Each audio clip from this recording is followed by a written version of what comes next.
Children with parents in prison are 7 times more likely to end up in prison themselves. This week is Children of Prisoners Week, and the theme is Not My Crime, Still My Sentence. Here to tell us what this means is researcher Liz Gordon, who's been studying the risks these children face. Good morning. Oh, good morning. Welcome to Children of Incarcerated Prisoners Week. Thank you very much. We're pleased to be here. Now tell me, not my crime, still my sentence. Can you explain what that means? Yes.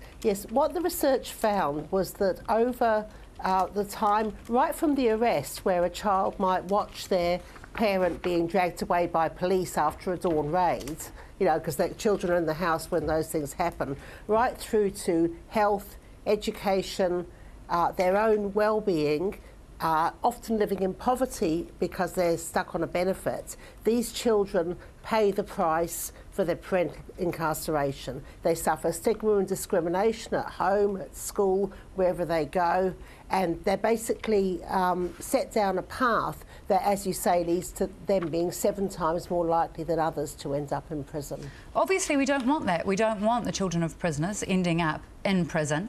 So how do you lower those risks? How do you change the statistics?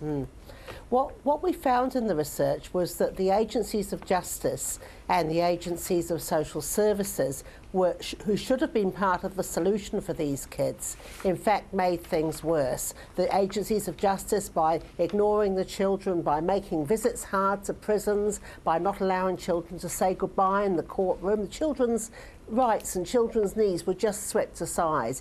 In the education sector, by not realising these children may face problems, by ignoring the mounting health problems that they had, what we found was that children had issues at the beginning and that these got worse because everyone said, oh, you know, little Johnny, he'll be all right, he'll get better. And of course what happens is that they got set down a path that makes it hard for them to get out of. And so what we say is that agencies need to actually intervene close to the event and understand that these children need a lot of help to ensure that they don't become the next generation of prisoners. Because in reality, if your parent is in prison, you don't necessarily want to tell anyone. You're ashamed, you're afraid.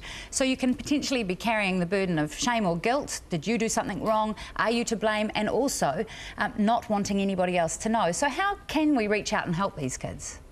Well, that's quite interesting because some people do reach out and don't get help. Others don't reach out. You're quite right. The rash of white-collar crimes and white-collar prisoners, which has happened in recent years, is quite interesting because middle-class people find it much harder to tell their friends and their families that they've got a family member in prison. And Grant Robinson talked about that in his excuse me, in his speech to the Howard League in April. You know, it's actually quite hard for white-collar people. It might be easier for people who live with more children of prisoners. On the other hand, the middle class might get more assistance than those poorer kids do. So, you know, so there's a huge mishmash of issues, but the overall thing is that a stigma falls onto the children that affects their future permanently. So if you can reduce that stigma, does it reduce their chances of going to prison themselves?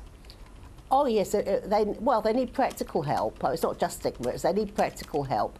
The stigma thing is really good. We had a story in the research of a person who disclosed because the father of a friend said, you know, what's your father doing? What's your father doing? And the kid eventually said, you know, well, my father's in prison. And the man said, you've embarrassed me in front of my friends and in front of my children. You're not to see my child again. You know, and so these are silly reactions. You know, we're very keen to reduce the numbers in prison from one generation to the next because we've got very high numbers in prison in New Zealand. And one way to do this is to tackle the children. All right. And Liz, to work with them. Exactly. Liz Gordon, researcher representing the children of prisoners. Thanks for joining Breakfast this morning. Thank you.